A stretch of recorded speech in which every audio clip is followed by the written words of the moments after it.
আসসালামু আলাইকুম। সবাই কেমন আছেন? আশা করি সবাই ভালো আছেন। আলহামদুলিল্লাহ আমরা ভালো আছি। আমাদের হাঁস মুরগিগুলো ভালো আছে।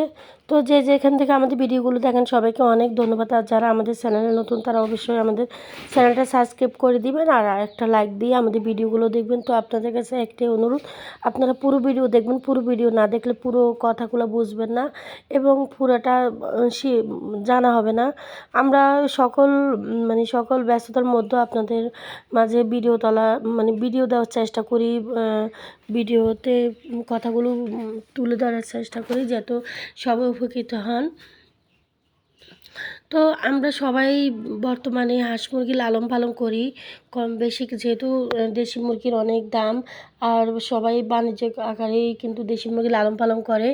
আর চাইলে কিন্তু মানুষ মানে অল্প কয়টা মুরগি দিয়েও খামার করতে পারে। তো খামার করতে কিন্তু বেশি মুরগি লাগে না, অল্প থেকে শুরু করা যায়। দেশি ঘরে 4-5টা মুরগি দিয়েও খামার করা যায়, যদি চেষ্টা থাকে তাহলে সবই সম্ভব। তো প্রিয় ভাই ও বোনেরা, সবাই কিন্তু যারা বড় আকারে খামার করে তারা কিন্তু কৃত্রিমভাবে লালন পালন করে এবং সবাই ভ্যাকসিন দিয়ে পালন করে। ভ্যাকসিন না করলে অনেকে বলে যে মুরগির বাচ্চা মারা যায়। সব কিছু নিয়ে আমি আজকে আলোচনা করব যে আমি কিভাবে ভ্যাকসিন ছাড়াই আমি প্রাকৃতিকভাবে সফল।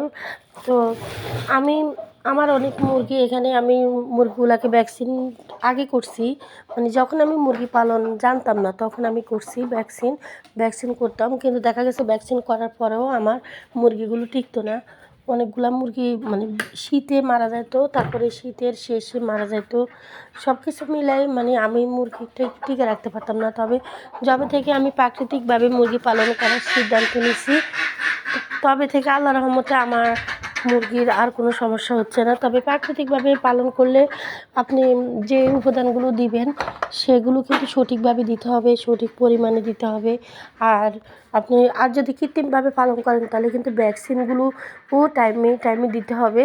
আপনার প্রথম যেরকম 6-7 দিন বয়সে রানীক্ষেতের প্রথম ডোজ, তারপরে হচ্ছে দ্বিতীয় ডোজ আর 17-18 দিনে, তারপরে ঘামবুড়া ভ্যাকসিন মাস শেষে, সবগুলো ভ্যাকসিন যেমন নিয়মিত দিতে হবে।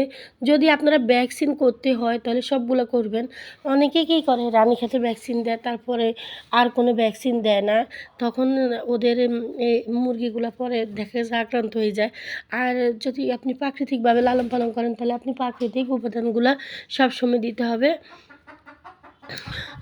যেমন আমি প্রাকৃতিকভাবে পালন করি, সেজন্য আমি প্রাকৃতিক উপাদানগুলো আমি সবসময় দিতে থাকি। তো আমার এই মুরগির বাচ্চাগুলো কিন্তু আল্লাহর রহমতে ভ্যাকসিন করি নাই। তো ওদের বয়স আজকে 20 দিন না, ওদের বয়স আজকে 22 দিন। তো 22 দিন বয়সে কিন্তু ওরা যথেষ্ট বড় হয়েছে এবং ওদের খাবারও আমি অন্য খাবার দিব সেটাও আমি ভাবছি। যেহেতু আমার অনেকগুলো মুরগি, তাহলে আমি ওদেরকে আর ফিড খাওয়াবো না। আর আপনাদের যাদের এরকম অল্প আকারে মুরগি থাকে তারা অবশ্যই 1 মাস পর্যন্ত স্টার্টার ফিডটা দিবেন, এতে মুরগির বাচ্চা সুস্থ থাকবে, ভালো থাকবে, দ্রুত বড় হবে। যেহেতু আমার অন্য মুরগি আছে, তো মুরগির ভিতর থেকে যেহেতু আমার মুরগির ডিম দিয়ে মুরগির খরচ চালাতে হয়, তাহলে আমার লাভ যেভাবে হয় আমি সেভাবে করব, তবে সেটা মুরগি সুস্থ রেখে।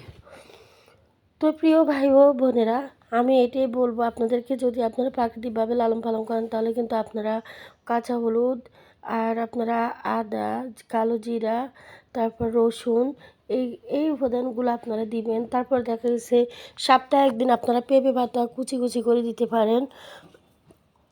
তারপর পেঁপে পাতা খাওয়ালে মুরগির আমসা হয় না, রক্ত আমসা এগুলো হয় না। আর আপনারা অবশ্যই মুরগিকে কৃমির ওষুধ খাওয়াবেন। কৃমির ওষুধটা কিন্তু প্রাকৃতিক উপাদানে কিন্তু ভালো হয় না, এটা একেবারে কম ভালো হয়। তারপরে মাঝে মাঝে আপনারা অবশ্যই মুরগিকে শাক পাতা কুচি করে দিবেন। আর যে কোনো শাক পাতে আপনারা যে কোনো বলতে আপনারা বেশিরভাগ এলিসার শাক পাতাটা দেওয়ার চেষ্টা করবেন।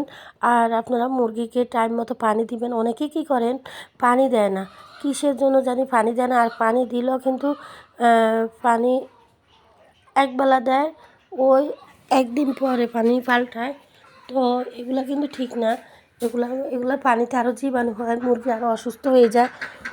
তো আপনারা অবশ্যই মুরগিকে পরিষ্কার পাত্রে পানি দেওয়ার চেষ্টা করবেন, এতে মুরগির আমসা হবে না। আর যদি আপনারা মুরগিকে পানি দিয়ে ভালো রাখেন তাহলে মুরগির আমসা হবে, আরও বিভিন্ন সমস্যা দেখা দিবে, ভাইরাসজনিত সমস্যা হবে।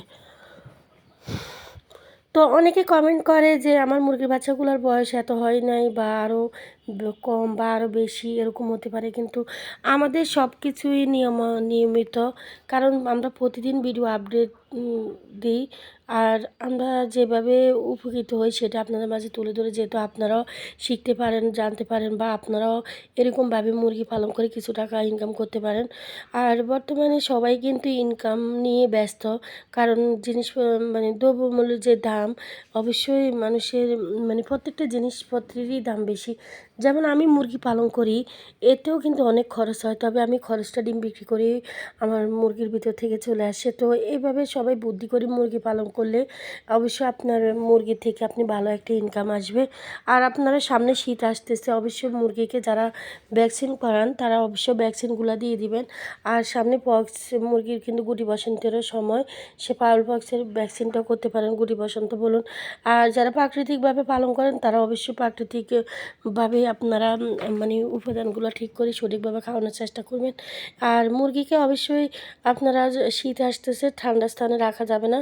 আর যেন মুরগি যেখানে রাখেন সেখানে যাতে কোনো লিটারগুলো যাতে ময়লা না হয় সেটা পরিষ্কার করে রাখতে হবে। আর শীতকালে শুধু মুরগি মরে তা না, গরমকালেও অনেক মুরগি মারা যায়। মুরগির মূলত সমস্যা হয় মুরগির গরমে ঠান্ডা লাগে বা শীতের থেকে ঠান্ডা লাগে, তো সেই ঠান্ডাটা ভিতরে ভিতরে থাকে। এটা একদিন দুদিনে বোঝা যায় না, এটা হঠাৎ করে যখন মুরগি শেষ পর্যায়ে চলে যায় তখন কিন্তু এটা বাসা দেয়। তো আগে থেকে আপনারা ওষুধ খাওয়াবেন। আপনারা একটা নাপা ট্যাবলেট আপনারা 4টা মুরগির ওইভাবে হিসাব করে আপনারা পানির সাথে দিতে পারেন, খাবারের সাথে দিতে পারেন। আর মুরগির বাচ্চা ক্ষেত্রে 6টা মুরগির জন্য একটা নাপা ট্যাবলেট আপনারা ওইভাবে দিবেন 1 মাস বয়সী মুরগির জন্য। তো এটা যদি আপনারা সবসময় দেন তাহলে কিন্তু আপনাদের মুরগিগুলো সুস্থ থাকবে। আর যদি হঠাৎ করেই মুরগি অসুস্থ হওয়ার পর আপনি চিকিৎসা শুরু করেন, এতে মুরগি ভালো হওয়ার লক্ষণ খুবই কম। তো আশা করি আমার ভিডিওটা আপনাদের ভালো লাগছে বা আপনারা বুঝতে পারছেন। আর আপনারা অবশ্যই কমেন্ট করে জানাবেন। আর আপনারা দয়া করে যারা আমাদের ভিডিওগুলো দেখেন তারা শেষ পর্যন্ত দেখে একটা কমেন্ট করে জানাবেন। আমাদের আরেকটা চ্যানেল আছে, ওখানে আমাদের 1500 ভিডিও দেওয়া আছে, সবগুলা মুরগির উপরে। আমরা মুরগি যেহেতু লালন পালন করি, মুরগির উপরেই আমরা ভিডিও করি, প্রতিদিনই দেওয়ার চেষ্টা করি। মাঝে মাঝে এই চ্যানেলে আমরা বেশি একটা রানিং না, তবে ওখানে দেওয়ার চেষ্টা করি। তো আজকের ভিডিওটা আমি এখানেই শেষ করতে চাই। তো আমি আরেকবার বলতে চাই যে আমি প্রাকৃতিকভাবে মুরগি পালন করে আমি সফল, কারণ আমি প্রাকৃতিকভাবেই পালন করি। আজকের ভিডিওটা এটুকু। আসসালামু আলাইকুম। সবাই ভালো থাকেন, সুস্থ থাকেন। আসসালামু আলাইকুম।